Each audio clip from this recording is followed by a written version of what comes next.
各大车厂纷纷宣布要将旗下车款改成电动车，看起来充满愿景，但对美国中西部的铁锈带来说，却笼罩在一片阴霾当中。When you transition to an electric vehicle, you're looking at batteries, and it's a very different kind of job. So there's a lack of understanding as to whether these jobs will dry up or be transferable if there's workforce training, and what kinds of needs the company will have in the future. And so there's this kind of fear or uncertainty about those that are currently in school and how can they even train themselves to be ready for the next jobs that these factories offer.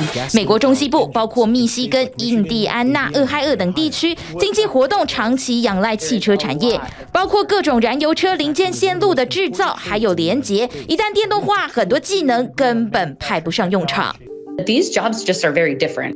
So internal combustion engines, they have crankshafts, spark plugs, radiators, and the electric vehicle has the battery. So electric vehicles have fewer moving parts and require less equipment. So typically they require less manufacturing to build. The estimates put it at about 30% less.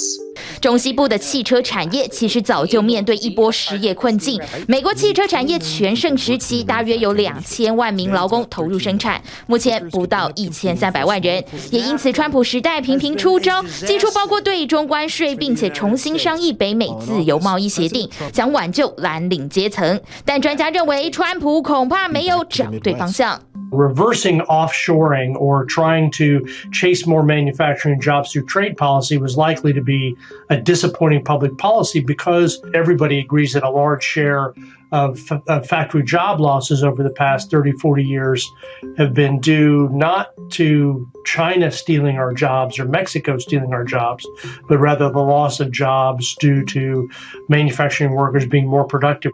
Mostly we think about it as technology. 汽车产业的自动化已经让不少人没有头路，现在燃油车转换到电动车将再进一步受到影响，很多零件代工业者是首当其冲。With electric vehicles, some companies like General Motors are trying to pretty much get as much in-house as possible because they believe that they can have a capital advantage as well as diversify their revenue streams by having a product that maybe they could sell to another OEM or even another industry like locomotive or planes or anything like that. 根据今年6月的统计数字，美国大约有100万人在汽车制造业当中拥有一份正职工作，大约半数都是在从事容易受到冲击的零组件企业上班，无数家庭可能被迫面对彷徨的未来。The fate of these companies is very intimately tied to the fate of the communities and whether the jobs will be there. But there are other ways that U.S. companies can kind of compensate for this loss of employment. So one is through their supply chains, and the other is through domestic production, increasing domestic production.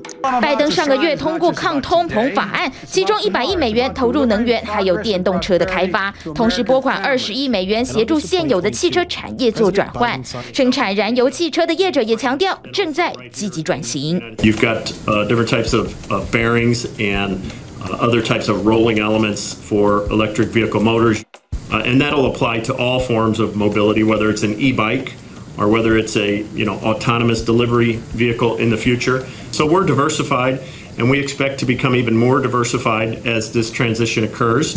尽管电动车来势汹汹，但目前全球电动车销售占比大约只有9%，想要全面取代燃油车还需要一段时间。因此，拜登政府把握时机，积极推动制造业转换，就是担心汽车制造业大萧条，不止经济会出现负面性的波动，同时还可能影响选情，恐怕造成更全面性的冲击。